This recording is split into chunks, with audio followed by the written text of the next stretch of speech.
बिस्मिल्लाहिर्रहमानिर्रहीम। नाज़रीन इकराम, खाना काबा मुसलमानों का किबला है जिसकी तरफ रुख करके मुसलमान इबादत करते हैं। ये मुसलमानों का मुक़द्दस तरीन मकाम है जिसकी ज़िंदगी में एक बार ज़ियारत हर साहिब हैसियत मुसलमान पर फ़र्ज़ है और बहैसियत मुसलमान हर इंसान का दिल इसको देखने और इसका तवाफ़ करने के लिए तरसता है। अल्लाह तबारक व ताला सूरह अल इमरान में इरशाद फरमाता है कि और बेशक अल्लाह तबारक व ताला का पहला घर जो लोगों के लिए मुकर्रर किया गया वो मक्का में है, जो तमाम दुनिया के लिए बरकत वाला और हिदायत वाला है। नाज़रीन इकराम, खाना काबा की तामीर की सआदत सबसे पहले फ़रिश्तों को नसीब हुई। जब अल्लाह ताला से फ़रिश्तों ने इंसानों के बारे में अर्ज़ की तो उन्हें फ़ौरन अपनी गलती का एहसास हो गया। उन्होंने सोचा कि हमें ऐसा नहीं कहना चाहिए था, मुमकिन है मालिक नाराज़ हो गया हो। इस तसव्वुर से उन्होंने अपने रब को राज़ी करने के लिए अर्शे इलाही के नीचे तवाफ़ करना शुरू कर दिया। ये वरफ्तगी शौक़ का इजहार था कि अल्लाह तबारक व ताला ने उन्हें अपनी रहमत से नवाजा और अर्श की सीध में नीचे 7वें आसमान पर एक घर पैदा फरमाया जो ज़बरजद के 4 सतूनों पर कायम था और फरिश्तों को हुक्म दिया कि इस घर का तवाफ़ करो। बस फरिश्तों ने इस घर का तवाफ़ शुरू कर दिया। उस घर का नाम अल बैतुल मामूर रखा गया जिसका जिक्र सूरह तूर में मौजूद है। नाज़रीन इकराम, बैतुल मामूर फरिश्तों का काबा है। फरिश्तों के दरमियान बैतुल मामूर की ऐसी ही हुर्मत है जैसे ज़मीन पर काबा शरीफ की हुर्मत है। ये आसमान वालों का किबला है और हर रोज़ 70,000 फरिश्ते इसका तवाफ़ करते हैं। जो फरिश्ता एक बार बैतुल मामूर में तवाफ़ कर लेता है, इसके बाद दोबारा तवाफ़ करने का उसे कभी मौका नहीं मिलता, बल्कि हर रोज़ नए 70,000 फरिश्ते बैतुल मामूर में हाज़िरी देते हैं। मोहतरम नाज़रीन, खाना काबा की दूसरी तामीर उस वक्त हुई जब अल्लाह तबारक व ताला ने हज़रत आदम अलैहिस्सलाम को तख्लीक करने के बाद ज़मीन पर उतारा। हज़रत आदम अलैहिस्सलाम ने अल्लाह तबारक व ताला की बारगाह में अर्ज़ की, या रब्बुल आलमीन, मैं यहाँ ना तो मलाइका की तस्बीह और तकबीर सुन सकता हूँ और ना ही कोई इबादत गाह देखता हूँ जैसा कि आसमान पर बैतुल मामूर को देखा करता था। अल्लाह तबारक व ताला ने हज़रत आदम अलैहिस्सलाम की ये फरियाद सुनकर उन्हें ज़मीन पर काबा मुअज़्ज़मा बनाने का हुक्म दिया और फिर हज़रत जिब्राईल अलैहिस्सलाम ने ख़त खींचकर जगह की निशानदही की और काबा मुअज़्ज़मा की जगह अपने पर को ज़मीन पर मारा तो 7 ज़मीनों तक खाना काबा की बुनियाद डाल दी। इस तरह इस दूसरी तामीर में हज़रत जिब्राईल अलैहिस्सलाम, हज़रत आदम अलैहिस्सलाम और हज़रत अम्मा हव्वा रज़ी अल्लाह ताला अन्हा ने भी शिरकत की। हज़रत अम्मा हव्वा रज़ी अल्लाह ताला अन्हा मिट्टी उठाकर लाती और हज़रत आदम अलैहिस्सलाम खाना काबा की तामीर करते। जब खाना काबा की तामीर मुकम्मल हो गई तो अल्लाह तबारक व ताला के हुक्म से हज़रत आदम अलैहिस्सलाम ने खाना काबा का सबसे पहले तवाफ़ किया और रोए ज़मीन पर अल्लाह तबारक व ताला का सबसे पहला घर तमीर हुआ।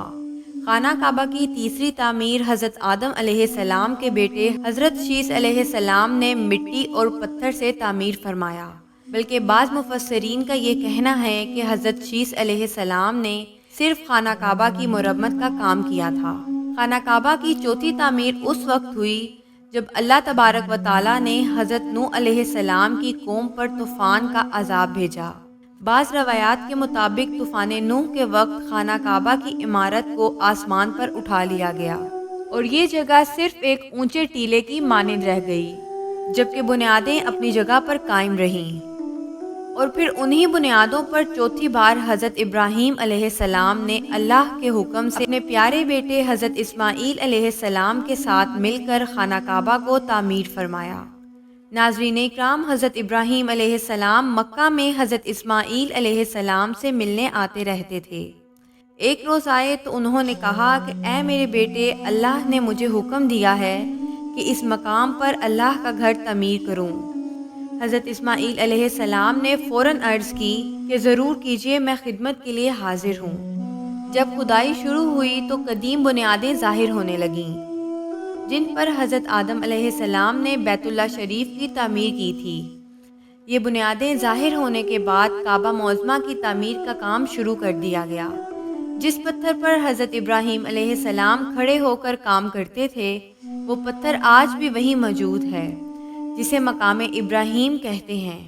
تعمیر کے دوران حضرت ابراہیم علیہ السلام جب اس مقام پر پہنچے جہاں آج حجر اسود ہے، تو اللہ تبارک و تعالیٰ نے جنت سے ایک سفید پتھر بھیجا۔ حدیث شریف میں آتا ہے کہ یہ پتھر نہایت ہی سفید تھا، لیکن اب سیاہ ہو گیا۔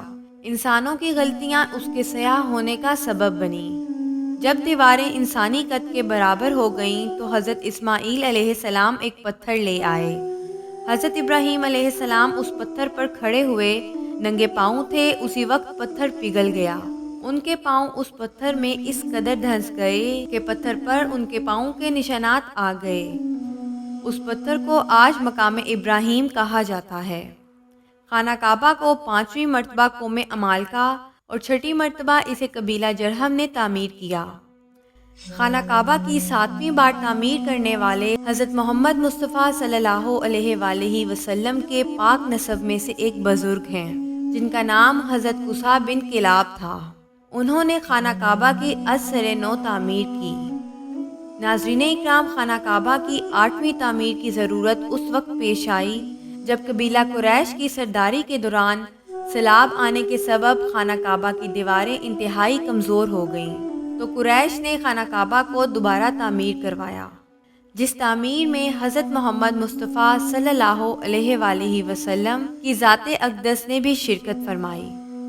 لیکن اس وقت سرمایہ کم ہونے کے باعث قریش کی تعمیر میں حتیم کو شامل نہیں کیا گیا تھا۔ خانہ کعبہ کی 9ویں تعمیر کی ضرورت اس وقت پیش آئی جب یزیدی فوج کی سنگ باری سے خانہ کعبہ کی دیواریں شکستہ ہو گئیں، تو حضرت عبداللہ بن زبیر رضی اللہ تعالیٰ عنہ نے حتیم کو خانہ کعبہ میں شامل کر کے بنیاد ابراہیمی پر ہی نئے سرے سے تعمیر کروایا۔ خانہ کعبہ کی 10ویں تعمیر حجاج بن یوسف، جو کہ ایک ظالم حکمران تھا، اس نے پھر سے قریش والی تعمیر کے مطابق بنوا دیا۔ اس دور کے بعد جب خلیفہ ہارون مسلک پر بیٹھا تو اس نے خانہ کعبہ کو دوبارہ حضرت عبداللہ بن زبیر رضی اللہ تعالیٰ عنہ کی تعمیر کے مطابق خانہ کعبہ کو تعمیر کرنا چاہا، لیکن حضرت امام ابو یوسف نے اسے یہ کہہ کر منع فرمایا کہ اگر یہی طریقہ کار رہا تو ہر آنے والا حکمران اپنی شہرت کے لیے نئی تعمیر کروایا کرے گا، اور اس طرح لوگوں کے دلوں میں اس گھر کی عظمت کم ہوتی جائے گی۔ ناظرین اکرام، لہٰذا اس طرح خانہ کعبہ کی موجودہ عمارت کم و بیش 404 سال پرانی ہے۔ اللہ تبارک و تعالیٰ سے دعا ہے کہ تا قیامت اس مقدس اور مسلمانوں کی جان و مال سے زیادہ عزیز سجدہ گاہ کو قائم و دائم رکھے۔